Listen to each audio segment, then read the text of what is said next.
Labda mimi nikuulize vitu au tujaribu kuchanganua hiki. Ukiangalia dini ni business. Kwa sababu gani?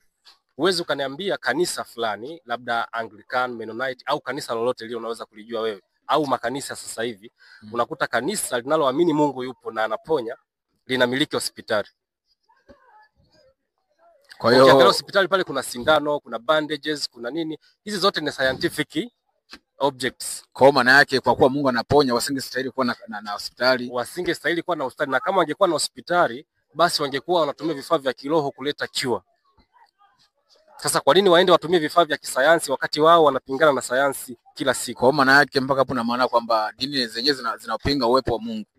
Dini hizo zilizopo zinapinga, lakini kwa dini kama ya kwangu mimi haipingi uwepo wa Mungu kwa sababu haina haja ya kuwa na hospitali. Mimi uponyaji mambo mangapi nimefanya, watu wakiwa wanayashuhudia wazi wazi. Nimefanya mambo mengi sana. Na hata yale mambo ambayo Yesu alishindwa kufanya wakati anajaribiwa na shetani, mimi nimeweza kuyafanya. Kwenye milima kule wakati shetani anamjaribu Yesu, anamwambia badili sijui kipande cha jiwe kiwe mkate. Yote yale mimi nimefanya.